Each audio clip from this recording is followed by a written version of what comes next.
Hi, everybody. Thanks for joining us. I'm Erin from Books with a Past, and here with me are Randy Wilding, the president of the Bushy Park Elementary School PTA, and our very special guest, Dr. Michelle Borba, author of Thrivers. So, we're having a little bit of technical difficulty. We thought we were going to be able to have you guys ask questions in the comments on the YouTube stream. I cannot get it working. So if you can ask your questions there, great, and I'll pass them on. Randy's going to handle that after Dr. Borba's talk. Otherwise, please email info@bookswithapast.com, and I'll put that email address in the chat. Send me your questions, and I'll make sure they get to our distinguished guests. Have a good rest of your talk. Thank you so much, Erin. Again, my name is Randy Wilding with Bushy Park Elementary and with PTA, and I'm the president. I am proud to be here tonight with Dr. Michelle Borba. I became very familiar with Dr. Borba's work in reading her book Unselfie. And actually, for those of you at Bushy Park, you're familiar already with our mantra, which is leading with kindness. And that actually came from her book Unselfie, using the example, the case study from Milford High's Million Acts of Kindness. So maybe we can visit that after the presentation, but that is where that came from. So Michelle Borba is an internationally renowned educator, award-winning author, and parenting child expert, recognized for her solution-based strategies to strengthen children's character, resilience, and reduce peer cruelty. A sought-after motivational speaker, she has spoken in 19 countries and 5 continents and served as a consultant to hundreds of schools and corporations. Clients include Sesame Street, which I think might be the most important. Yes. Harvard, U.S. Air Force Academy, 18 U.S. Army bases in Europe and the Asian Pacific, the Crown Prince of Abu Dhabi, and TEDx Talk, Empathy is a Verb. She offers realistic, research-based advice culled from a career working with over 1 million parents and educators worldwide. And it is my pleasure to introduce Dr. Michelle Borba. Thank you so much for joining us tonight. Randy, it is an absolute honor. I have loved working with you. In fact, we did a big book club meeting with your staff, and it was just so glorious. And probably the most important thing you need to know about me is I'm a mom. I have 3 of those things called boys. I don't know how you get the girl, but I think we're all in this together of wondering, now that we have had a year of unprecedented, we can call it a crisis, we can call it an extraordinary event in time, I think we need to reset the parenting button, reset a little bit of the education button and say, it is an uncertain world and it will continue to be an uncertain world. So what are we going to do to help our kids thrive? I'm not saying stop helping them be smart, but I do think we need to rethink how we parent our children, because if not a pandemic, it's going to be something else down the road. And the good news is this stuff is teachable. So tonight, what I'd love to do is be able to share with you first a little bit about the evidence. So I give you the spunk to say, we can do this, we got this. Second of all, convince you it's not going to be difficult. This is simple things you can do and weave into your existing wonderful thing called parenting into your family. And it doesn't cost a dime. Everything's grounded by research, and we're going to start with, I think, one of the coolest women in the entire world. She deserves the prize, and her name is Dr. Emmy Warner. So let me describe to you about her and how this book called Thrivers came to be, based on one book she wrote, and I read it about 30 years ago. It's been my entire career trying to figure out how to put what she discovered into practice before we finally got the book Thrivers. She's a child development psychologist, and she's wondered the same thing of all of us: is there hope for some kids, particularly those kids who suffer from enormous adversity? Now, what she did is identify about 700 kids growing up on the island of Kauai. And then she got a huge team of researchers and psychologists and counselors and pediatricians to figure out which of those kids was really suffering from severe poverty. Maybe some of them had unbelievable hardships in terms of their families, parents. the most important thing she found is she decides to study the same kids for 50 years. Is about 10 years into the study, she realizes that some of them are doing quite well. Despite the adversity they're overcoming, they are becoming competent, caring kids. And what she discovered is that thrivers are made, not born. So parents, breathe. This is not locked into your kid's DNA. It's not IQ. It's not a program. Thrivers are made if we just have a toolkit of what do we need to help kids become one. A thriver to me is a kid who's got, I got this. When they come across a problem, they're not looking for somebody to rescue them. They figure out a way over it and through it.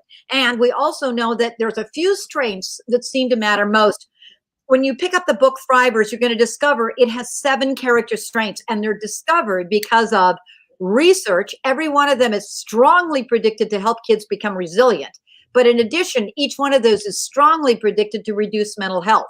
In addition, each one of them is teachable.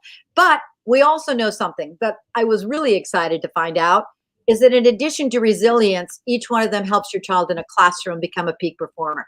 So if you look at these, this is your framework. It's not fixed. What we're going to do is look at some of these in particular that I think our children need during a pandemic and the outside of it. What I want you to do is take a breath and say, which ones do my children need? Is there 1 or 2 activities that I can do tomorrow?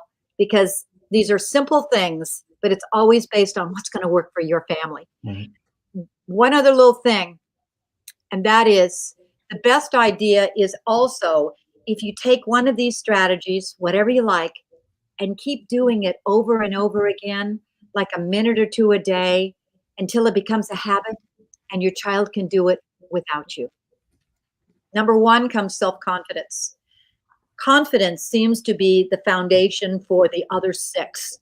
So if you were to say, what do I start with? You start with confidence, and then you can go in any other order. You're going to be getting a core asset survey that helps you figure out what your own children's strengths are.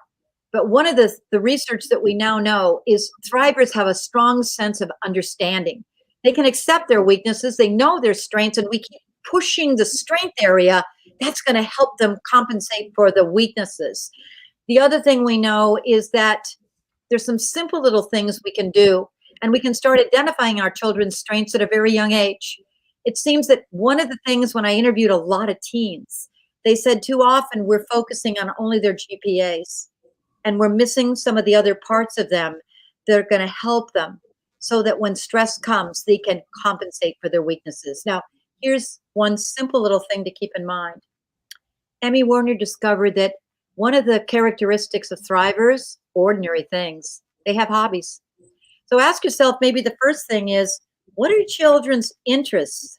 What do they like to thrive to? What are the things that when push comes to shove, they say, I'm going to go read my book, Mom, or I'm going to do that puzzle, Mom, or Dad, I'm going to go back and do woodworking. Many of the kids said they don't have time for hobbies during the days when we had schools and all those activities. So maybe now is the time you can start introducing family hobbies. Maybe Great Aunt Sally can get on the Zoom and say, I'll teach you how to knit. Or maybe it's a cooking class from another aunt. Or maybe you get a group of girls together and let's do yoga. Or maybe at a Zoom, maybe you get a group of kids together and let's do book clubs together. Hobbies are critical, but also are their assets. And first, I want to convince you of the power. I wanted to substantiate every one of these to convince you that this isn't just going to be resilience. This is going to raise a happier kid. Starting with how do you raise the kid who really has the real good talents? The study was Benjamin Bloom, and it was on developing really that talent in a child. What he did was a remarkable study of looking at our Olympic athletes, our most extraordinary neurosurgeons, our best artists, our best musicians, and he found something that was a commonality. The parent identified the child's strength, just what they like to do and play around with at a young age. They gave them opportunities to practice it, like get a teacher or get a club or give them a guitar, but they always made the first lessons be fun. In fact, up to the first 13 years, it wasn't tiger parenting that did it. It was fun, child-oriented kind of teachers until by the time the kid got to be 13, the child pushed you. Here's the other thing. There's opportunities and time during the day or during the week when the kid can practice the talent. The average age the American kid stops the talent is around the age of 13. So here's the acronym TALENT. Here's what to look for. Just over the next week, watch your children a little carefully. Remember, this isn't about trying to raise the super kid. This is about maybe helping them recognize this is my strength. And so what Emmy Warner would say, this is what's going to help your child decompress when the stress starts to build, and the stress is building. Before I wrote Thrivers, 1 in 5 American kids was going to be suffered with some kind of a mental health disorder. Right now, the CDC says it's 1 out of 4. So watch your kid. What is the tenacity when he wants to do something a little longer? And it's a healthy habit. Or he gives a little bit more focused attention to it. He learns it easier. Or there's an eagerness. Oh, mom, it's time to do guitar. Or, oh, mom, it's time to do art. There's a need for it. If the class closes, he's really concerned. Or you can hear in her voice a little more of a tone that says, ooh, that's exciting. Look for clubs and activities. This doesn't have to be pricey, but maybe the first step is just give him into ideas and activities in your own. Maybe the YMCA is doing a Zoom class, or the Boys and Girls of America is doing a Zoom class, or maybe the Club Scouts is doing a Zoom class. Give him opportunities to experience it, or different opportunities to experience different things. The first part about Thrivers is just letting them decompress, learn to enjoy their own company, so that maybe like 15 minutes a day or during the half hour or when he's really down, he can go to that activity, and that's going to help him. First comes confidence. Just write down one thing you want to remember. I'm going to purposely be giving you a lot of ideas. Don't you dare try all of these, or your kid will never let you come to another workshop. But the second one is empathy. And it seems that we now realize how crucial it is. We're looking at what Harvard said, a study that came out 2 weeks ago, that our kids are lonely. 43% of them are lonely. The new Attorney General said the other thing we've got, Surgeon General, excuse me, is that we've got a lot of children whose anxieties are going up because they don't have the connection. Now, parents, relax. I know that we want to keep our kids social distanced, and the most important thing is their safety. But we got to be creative. Creative means maybe we can do some little other things in life. We can maybe help each of our children find a learning partner for school, so that maybe regularly 10 minutes a day at 3 o'clock, that's when these two kids meet on Zoom and they practice their spelling words, or they practice their math facts, or they read their books out loud to one another. Empathy matters. Other ideas. There's 3 kinds of empathy. So please don't assume that if your child isn't crying through Bambi, he doesn't have empathy. But there's the affective kind. And that's the kind who the kid comes running in. He's so upset because somebody's happened to one of his friends. Younger kids seem to be good at that affective side. But please don't worry that if your child doesn't have the tears when he's reading Charlotte's Web, that he doesn't have the affective empathy. The C kind is another kind that starts around the age of 5, when kids finally realize the other kid has a different mind than mine. Around the age of 8, a glorious thing begins to happen. Your child steps into the somebody and goes, I feel that happened to me. That's what we need right now, is kids who are thinking about somebody besides themselves, because we now know that's one of the best ways to keep your stress down and your heart open.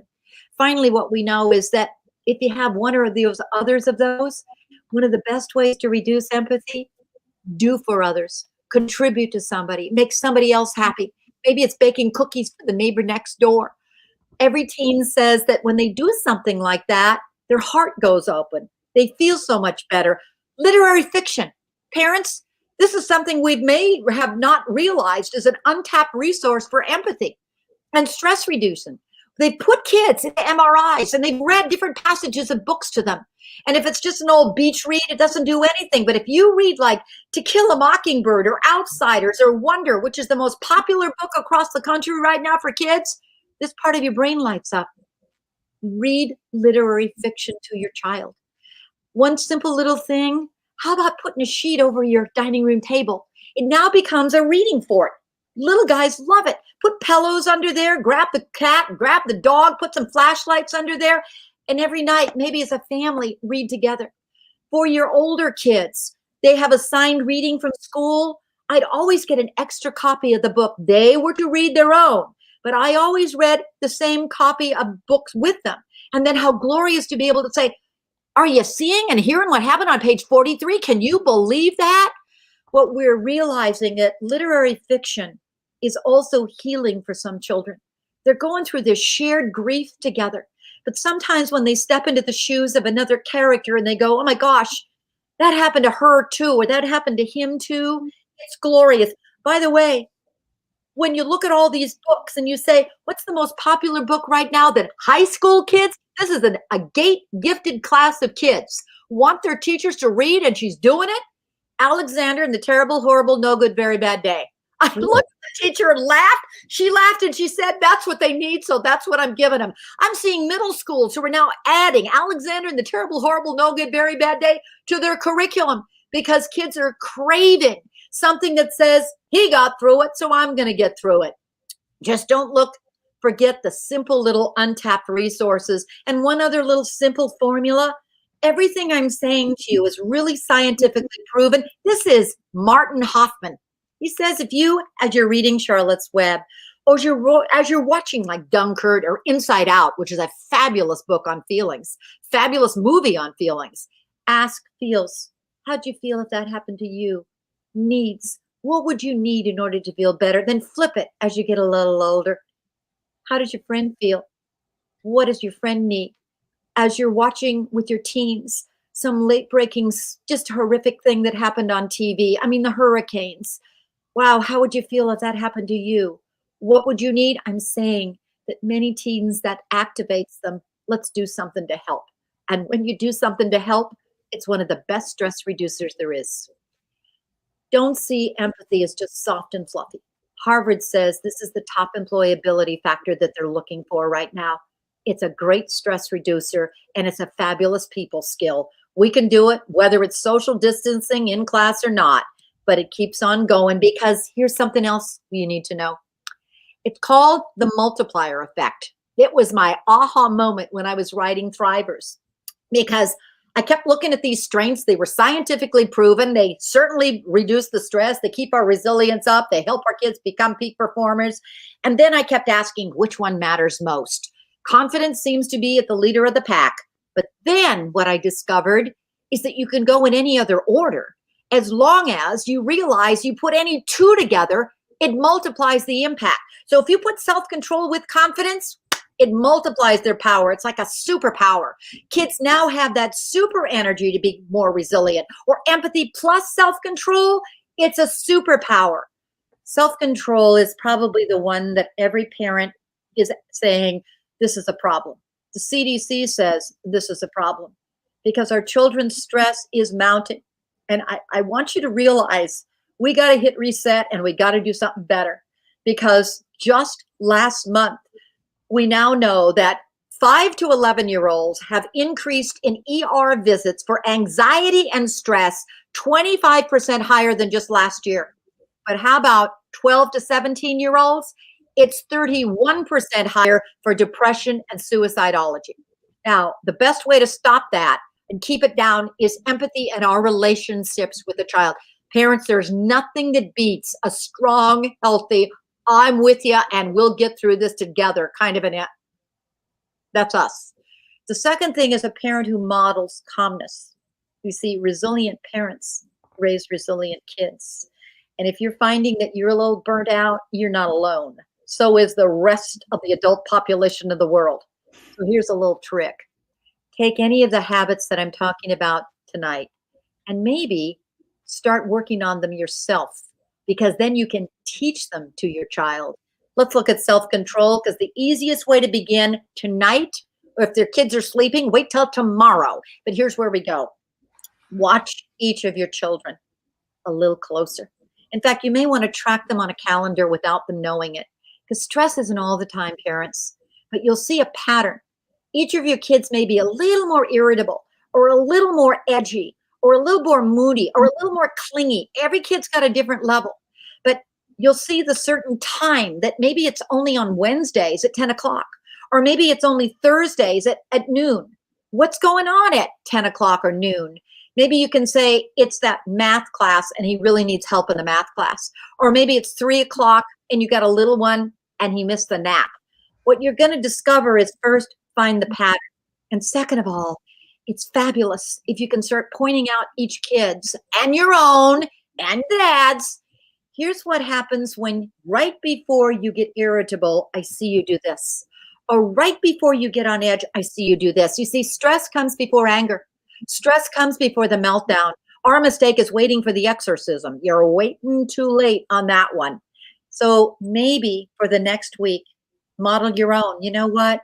I finally discovered that right before I start to get a little frustrated or my voice goes up a little bit, I start to feel my cheeks get flushed or I start to grind my teeth. Model your own. And then let's figure out, parents, what to do as the replacer. Stress can be taken down a level if we teach kids what to do instead. Ideas, best ideas ever came from Navy SEALs. Randy was describing that I did work on Army bases, and while I was there training counselors, the commanders kept saying, you should be talking to the Navy SEALs. Why? Because they are revamping their entire program to keep arousal control. They're stressed down so the most elite forces in the world can handle some of the toughest, most adverse conditions you could possibly imagine. Now, I'm sharing this with you, just a little hint, for a couple of reasons. First, because now they've actually looked at the brain patterns of Navy SEALs. And because they practice these over and over again, it's rewiring their brains, and they are far better in terms of handling adversity. It's helping them become resilient. Second of all, though, is that when I talk about Navy SEALs, particularly to teens, they buy into it. And that's cool. It's a Navy SEAL. So some of this stuff, if you tried to just describe it to your kid of, let's do that slow, deep breathing, it's going to go over like a lead balloon. But you say, this is what a Navy SEAL does. It works. So let me give you the three. These are the takeaways that are gold mines. None of these take any money. But if you do them repeatedly, and you do them, by the way, maybe every 2 weeks you add on 1-2 thing. You can't do them all at once. The first thing is the Navy SEAL says they got to know their stress signs. They spend weeks pointing it out to each other, pointing out their own. And then the moment they start to feel their stress, they come up with some kind of a statement inside their head like, chill out, or relax, or calm down. They come up with one statement. Can you help your kid after they know their stress signs? Maybe brainstorm as a family, kinds of things you can say. It will negate the negativity. It will keep their kids open that I got this. And that's the first thing to do. The second thing is arousal control. And we now know the fastest way to decompress is real easy. It's a slow, deep breath, but it has to be done the right way. It's called a 1-2 breath. Watch. The moment the stress comes in, I tell myself, chill out or calm down or I got this. Not them all, just one. I then immediately close my eyes or keep them open, turn around so my back is against you so I can concentrate. And I take a breath from deep down in my abdomen or tummy to a kid. Like I'm riding up an escalator. If I do it, I mean, that one breath is unbelievable if you do it right, but I've been practicing that for quite a while. I ride it up and then I hold it and I slowly let it out. Here's the hint. The exhale has to be twice as long as the inhale. If you do that several times, and maybe at 10 o'clock every morning or 7 o'clock every night, everybody in the family just practices it for 3 minutes. If you do it repeatedly, you'll be able to have your kid internalize it. He'll do it without you. The final thing is fascinating. Navy SEALs chunk the fear. And this one is going to be a gold mine for kids because we're now knowing even our youngest ones are catching fears. And rightly so. This is a scary time. They're dealing with masks. They're worried about a virus. Now they're going back to school. What do I do? You're seeing a lot of kids become clingier. So here's what a Navy SEALs would tell you to do. You chunk the fear. I said, what do you mean? He says, well, our goal is certainly to get to the battle. But our goal is first to get through the first 10 seconds, then the next 10 seconds, then the next minute, then the next minute. We chunk our fear so we don't think of the long term, what's going to happen. That will erode our thinking patterns and our cognitive abilities. So we chunk it into bite-sized nuggets and we're more and more successful. How do you take that with a virus? Here's what you do. You would never throw a kid into the deep end of a pool if they were scared of water, would you? Hope not. Instead, you say, okay, let's put your toe in. Next day, let's put your foot in. Next day, So you chunk the fear of the water. You cannot talk a child out of a fear. Please, parent, you can't. It's real to a child. But instead, if they own up and say, this is what I'm scared of. Oh, thank you for sharing. Here's what we do. For the virus, today, let's open the window. Help me open the window. Are you okay today? Looks like we're okay. Let's open the door the next day. Let's put your foot out the next day. What you're doing is slowly acclimating a child to the fear so they feel safer and safer until they get out into the real world. That's coping skills of Navy SEALs. Take it down 5 levels to little ones. These are little guys in a first grade classroom. And a couple of points you could do for them. They don't get the slow, deep breathing. They breathe too quickly. Bubble blowers can be really helpful for little ones. You can say, blow your worry away. Blow it real slow. Oh, no, not so fast. You'll pop the bubble. Slow. And it makes the worry get bigger and bigger. And then it's go way far out and that's going to pop. The goal is to help them learn slow breathing. Another one, a lot of kids that when they exhale, that 2-1, they exhale too quickly. So put bean bags on them or teddy bears on their tummies. And you say, no, you're going too fast down. Slow. It scares Teddy to take a too big of a breath. Slow. I was watching, this is prior to the pandemic, a group of 6-year-olds. They were phenomenal. Within 3 minutes, half the class was asleep. So try the 1-2 breath, but make it so that it's appropriate for your kids. Little ones, bigger ones, lots of ways, but self-control is critical. And that's what we're doing. It's the multiplier effect. It's any of those 2 habits, or ideally 3 habits. Most of us don't have all of those. Most of kids aren't going to have all of those. But the more we can give them a skill set to be able to thrive and add any 2 together, it's going to multiply the adds. And then we can keep going. I think integrity has really taken a nosedive in the American culture lately. We now know that thrivers have integrity, or they have a deep moral code. And what's so big about it? The big thing is that when push comes to shove, when they're faced with an adversity, they don't wibble wobble. They go instead, oh, this is what I stand for. They don't have to think it through too much because it's embedded in them. So the strongest way to do integrity for your kids, I don't care what you stand for, but please stand for something. Maybe tonight or tomorrow, take a moment and say, what do we still stand for as a family? Values or virtues like kindness or respect or responsibility or trust or honesty. Any of them matter. But are there 2 that matter most to your family? Here's a way to embed that into your child. I've interviewed a lot of kids, and many of the kids I've interviewed were because a counselor or a teacher said, go interview that one and find out how the heck she became so honest and respectful and responsible. She's absolutely amazing. I'm talking about Marilyn Perlin. Now, she was about 20 when I interviewed her, but I said, Marilyn, I got to interview you because every high school teacher said something is miraculously wonderful about you in terms of your compassion and your integrity. So Marilyn, how'd you get that way? Because that's not something you're born with. She laughed and said, oh, it was how I was raised. Oh, so I said, and please do tell, how were you raised? Put this one in your back pocket, parents, because this is powerful. She said, I remember when I was 6, my parents called me into the living room with my 2 younger brothers, and I walked in and there was all this chart paper and marking pens all over the floor. Dad said, have a seat.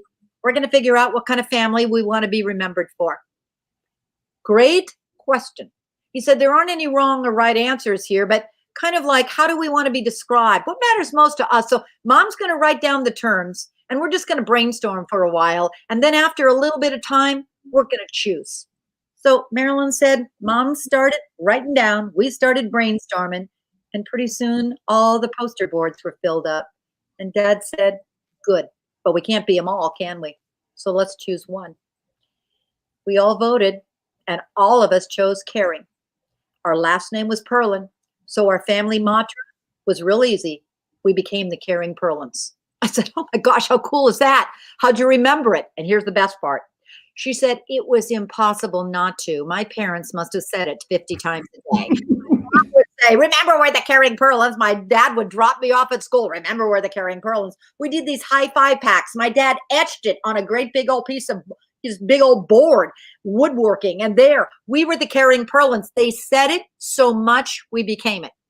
They said it so much, we became it. That's how you instill integrity in kids. Whatever matters most to you, keep repeating it. Keep repeating it till your kids can repeat it after you. Sit down with your kids right now today, after we're all done, and ask them one question. What do we stand for most in this family? And if they don't repeat your value, it means you need to tune it up just a little more. There's 5 ways to teach integrity. The chapter on integrity has dozens of simple little ways. Every idea in Thrivers is age. You'll see, here's what to do with little ones and middle ones and big ones and teens. This is one you can do with all. The first thing is target what you stand for in your own mind. Pass it on to grandparents, pass it on to a relative, because anytime they're with your child, they can talk about it and enunciate it as well. Be the example of it. If you really want a kind kid, then ask yourself every night, if my kid had only my behavior to watch, what would he have caught? That's kind of scary. But you learn integrity best by seeing it. I think adults have been behaving very badly lately. Let's tune it up. Third is accentuate it. Accentuate it naturally as you're reading Wonder, as you're reading Charlotte's Web, as you're reading To Kill a Mockingbird. Wow, look at that. They demonstrated the same trait we are. Talk about it. Catch the kid in the act. We're so good to ask what you get, but we're not so good to say, what kind thing did you try? Let's do that so kids know it matters to us. And when you see your child being respectful or kind or whatever it is, take a moment to say, that was being kind because you kept the door open, or you shared your toy, or gosh, you really thought hard and you helped your friend pick up his toys, or whatever. Catch them doing it and keep highlighting why. Write down one thing you want to remember. Integrity is pretty simple if we're intentional about it. Keep repeating. We're halfway through. Just a couple more, because our goal is to help our kids learn skills. You're going to get just a piece that's going to tell you, as just an asset piece, here's the 7 traits that matter. And then of each of the 7 traits, here's the 3 skills that seem to matter most according to science. They're all teachable. Let's look at curiosity. And I loved curiosity. Our little ones are so rich with curiosity, aren't they? I mean, look at a 2-year-old. Oh my gosh, everything is about wonder. I wonder this, I wonder that. Give them anything and they're excited about it. And then something else happens to us that's very scary. One of the most mind-boggling pieces of research was that American children starting at age 5 are losing creativity faster than any other nation of the world. They are now, says high school and college Ivy League schools, more risk adverse than they've ever seen them. They're afraid to give an answer that may be wrong. They're afraid to say, what about this? And a thriver is a kid who thinks outside the box. Not that he's Albert Einstein. That's not where I'm going. He's a kid that when he's faced with a problem, any kind of an obstacle, goes, okay, I got this. Or how about I do this instead? Children who are risk averse go, I don't know what to do, and I give up. A couple of very simple things you can do to start nurturing curiosity is keep your children's inquisitiveness alive. When they ask a question, say, thank you. I don't know. That's a great one. Let's go find out. Keep inquisitiveness up. Now, here's another one. When they came running in and they've got a problem, don't be, please, parents, so quick to give them the answer. Try this. You should do this. I know it saves time, but it robs kids of knowing they can storm their brain of possibilities. And that's what you're looking for. Kids who have resilience, kids who are thrivers, have agency over their own lives. Now, agency means I feel like I got some kind of control. Not that you're going to give them the car keys and the bank allowance, but when push comes to shove, I can storm my brain of possibilities. That's glorious. And how you do that is by brainstorming with them, telling them, any answer is inside your brain. You just got to storm it of possibilities. That's a cool thing to do every night as a family. When there's a problem in a movie, when there's a problem in a book, don't keep going in the book. Shut your finger in a minute. Goes, what do you think she should do? Give her an answer. Say the problem.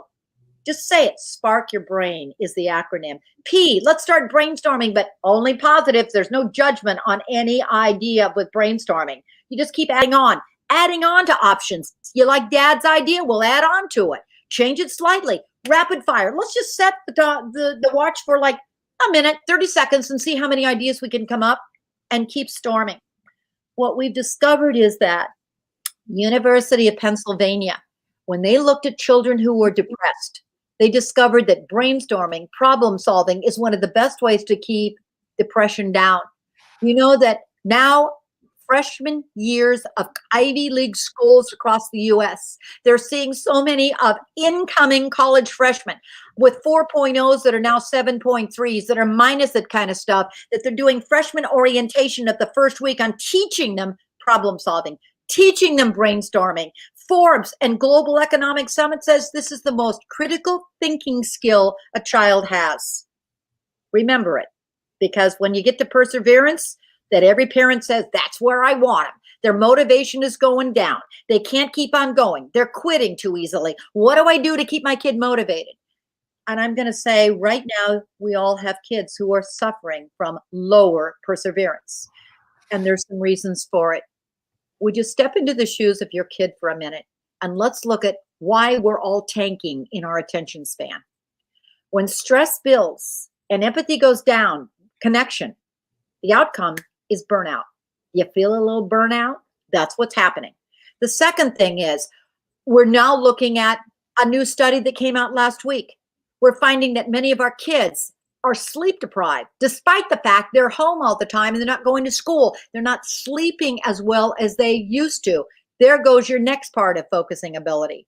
When they feel like there's no hope, or my gosh, look how many people died today, Mom. Perseverance goes down. It's why you need a multiplier effect. So here's a couple little things to remember about it. The research is clear, parents. Thousands and thousands of kids, actually across the world, have been looked at of why do they persevere? And one of the things they discovered is that they persevere because they think they can. They have a growth mindset that, hey, if I keep practicing, if I keep going, I'm going to get better. It's not a matter of IQ. It's not a matter of which class I'm in. It's a matter of how hard I work. That's a growth mindset versus a fixed mindset. That is phenomenal research, and it's proven. The other thing they've discovered is our praise makes a difference. Too often we praise the end product, what you get. How many did you get right? How many did you miss? When they actually have found that you are far better in terms of stretching perseverance is if instead you praise the effort. I know that's hard, but you're getting better. Yesterday you were here, today you're here. Remember, you're chunking the tasks, you're getting better. Define success as a gain. It's a 4-letter word. It's not always the outcome over here. It's just trying to improve one step more than where you were yesterday. That's a gold mine. Another thing you can do is think of this whole thing as a rubber band. Your expectations right now, please, parent, your goal is to gently stretch your child. Figure out where they're capable. Where they are right now, not where they should be. Where are they right now? Goals and expectations are generally one step over where the child is previously. So what you do is you stretch the kid, stretch like a rubber band, but don't snap them. Snapping them is too high of expectations. And that's when a child gives up and feels like a failure. When you have 6 of these traits, or 5 of them, or 4 of them, or 3 of them, you're more likely to thrive and endure the adversity. The last one on the list is the one everybody in the world needs: optimism and hope. How are we going to get through this? What we've discovered is that thrivers kind of see the silver lining. And I think that's a really important kind of a point to define. I am not talking about raising Pollyannas and Little Miss Sunshines. The kids got to have a reality base, as do we. It is a tough time. There are tragic outcomes to what's happening during this pandemic. But an optimistic child doesn't get derailed in the pessimism. And here's the point that's so crucial. Every kid's going to have a negative statement. You're going to hear that. And that's just the way it is. We're going to be negative every now and then. But if you keep saying negative statements, it becomes permanent or pervasive. And that's when pessimism grows. And that's when anxiety rises. And that's when depression increases. University of Pennsylvania, problem solving helps the kid. So too does rethinking inside your head. If you can stop the pessimism by catching the worry or catching the negative, it's actually called worry catching. What you actually can do is help your child. And that is, please, not an overnight concept. You're going to keep working on this and keep working on it. And maybe it's a long-term goal, because you know what? That's what parenting is. You're parenting now for the long haul. You're parenting to help the child be able to thrive someday without you. So it's little baby steps along the way, some ideas of family, mantras.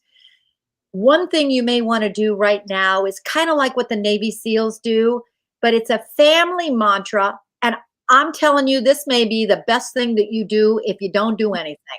Come up with a statement that you as a family are going to say. Now, it's not your integrity statement. This is we got this, or this too shall pass, or we're going to be okay, or we're strong together. How you say that? First, you can brainstorm possibles and come up with one. Your kid may have a different one that he wants to say inside his head. But if you, mom, or if you, dad, or grandparents, you may be here as well, teachers, you can do this in a classroom as well. If you say this out loud enough, we got this. We're going to get through it. If you say it loud enough and pretend like your kids are just kind of eavesdropping and you're not teaching, because that goes over like a lead balloon. But if you keep saying it, what happens is absolutely miraculous stuff of parenting. Your voice becomes your child's inner voice. And pretty soon what happens is your child starts saying this stuff without you. Come up with a family mantra. Let's get them positive. If you got a kid, particularly an older one, and maybe he's a science kid or a history kid, and he's so concerned about we're never going to get through this, then put a crisis in perspective. Any crisis, put it in perspective. We use this when we're dealing with kids who have been in trauma. We put it in perspective. Okay, I'm never going to get through this. We're all going to die. Okay, then let's study the Spanish flu, or let's study smallpox, or let's study polio. There was a lot of people who suffered, but you know what? In the end, they got through it. In the end, they did, because in the end, they found the vaccine and they were able to endure. One little trick, maybe that will work. The key is, parents, you need a new toolkit of a few things you can do as an arsenal. Finally, I think we overlook the really easy stuff. And my favorite one is this. Martin Hoffman, NYU, says the images our children see. Now, keep thinking about it. What images have your kids been seeing? Either elevate their empathies and their ability to be more optimistic, or they diminish them.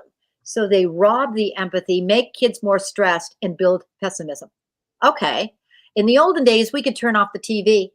Many of your kids have a cell phone and it's instant news on how many people died today, or about that plane crash, or about that George Floyd murder. There's been horrific stuff our kids have been seeing.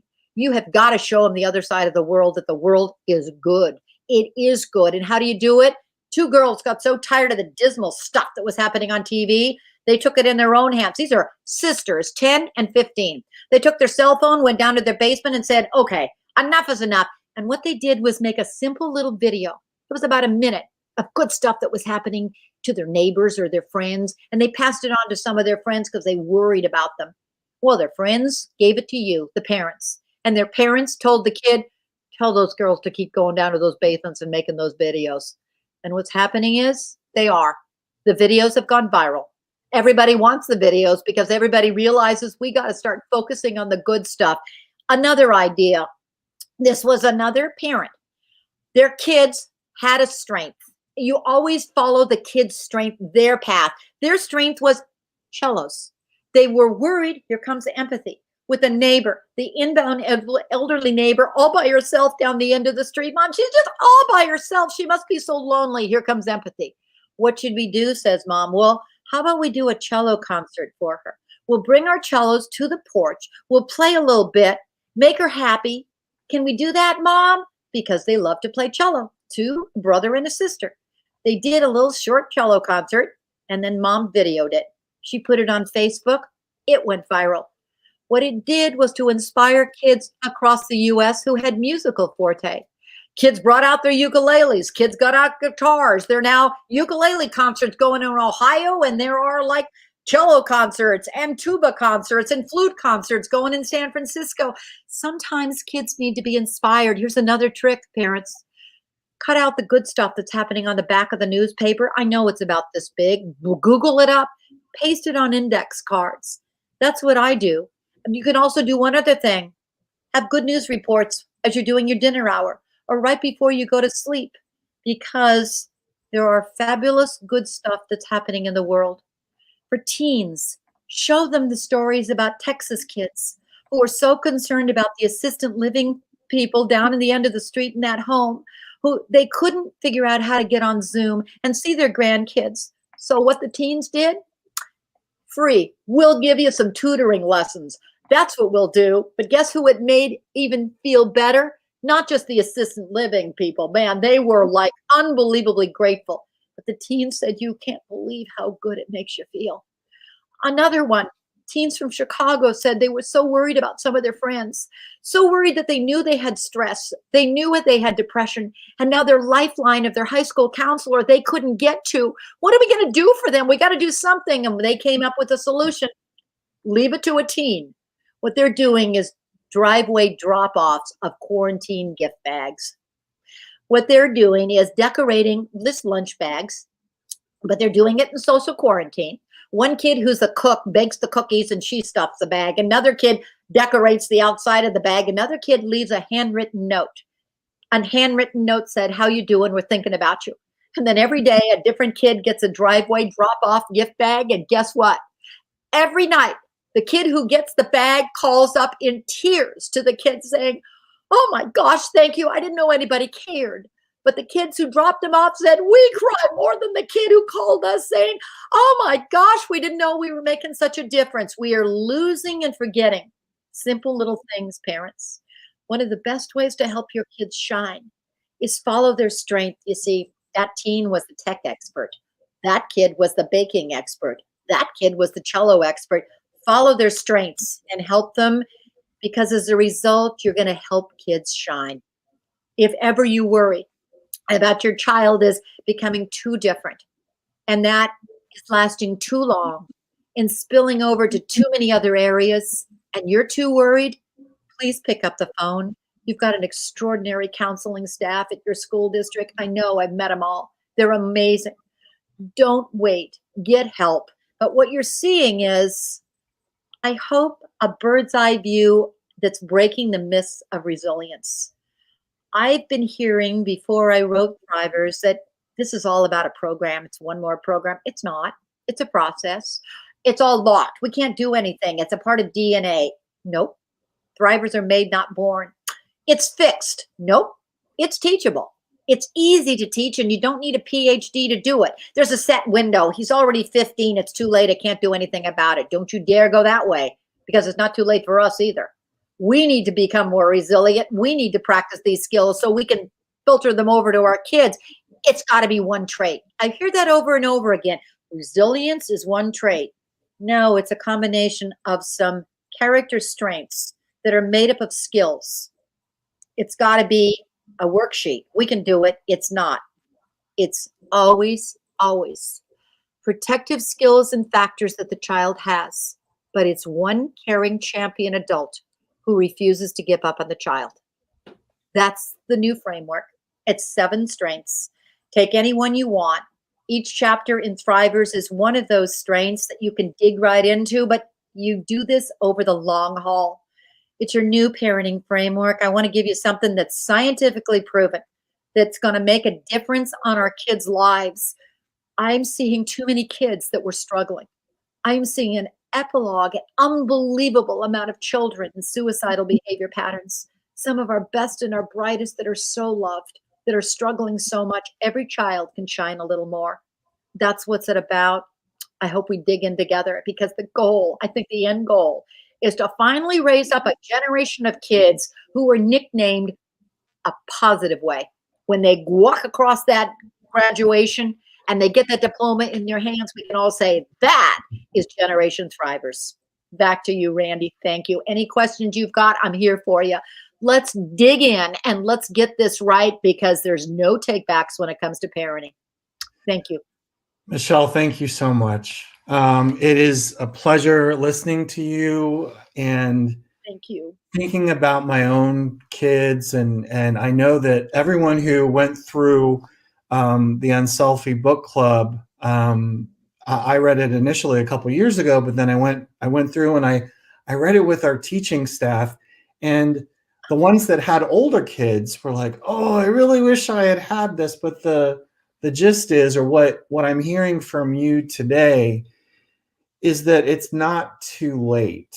We're never, it's not too late for us as adults, but even if your kids are adults, or even if you have grandkids, exactly, it's not too late to make positive change. Listen, some of the best teachers in the world, grandparents, if you're listening to this, you matter big time, because you can spin this over. And listen, if it was too late, the entire counseling industry would go out of business. It's not too late. We just have to be a little more intentional, get the right stuff. I think one of the things, Randy, that we've done is we got a little discouraged because, frankly, some of the parenting advice we're being given doesn't match the science. So let's match the science. It's not hard stuff, but we got to do it right. And that's what's going to help our kids and us. Well, thank you. Erin, I'm wondering if we have any questions or comments from our viewers. Okay. Is Vicky still on?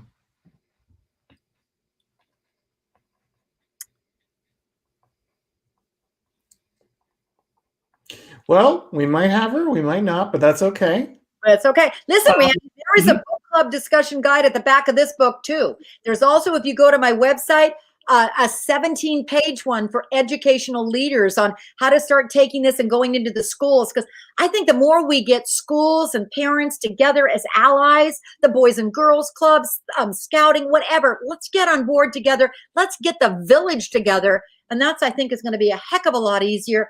It's tough parenting right now. We need resources. We need each other.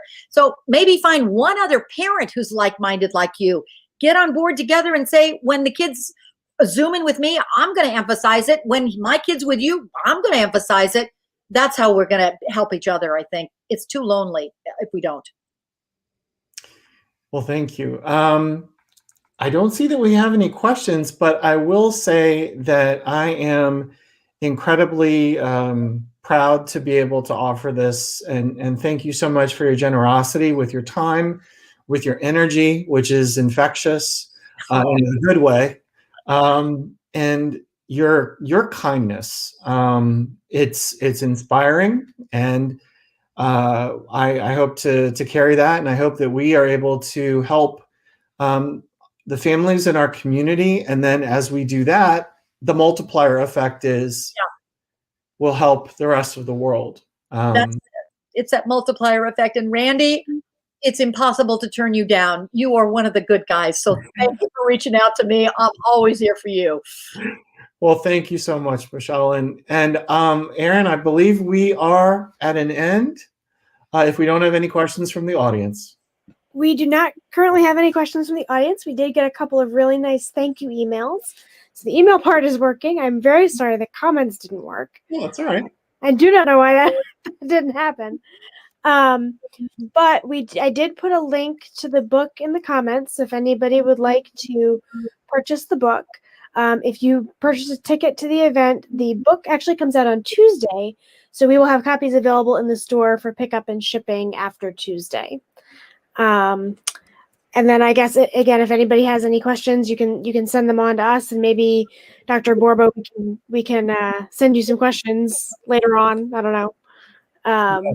And Erin, just really quick, thank you so much for hosting this event. Thank you. And we're happy to support local business, especially in this time. But you're there, and you're always there, and you're always supporting our community. Oh, so well, thank you for your kindness. Thank you. All right, we will end this now. But again, please email info@bookswithapast if you have any questions about anything. Check out the book link in the comments, and thank you both very much for being here tonight. Thank you. You're welcome. Thank you. Take care, everybody. Night. Good night.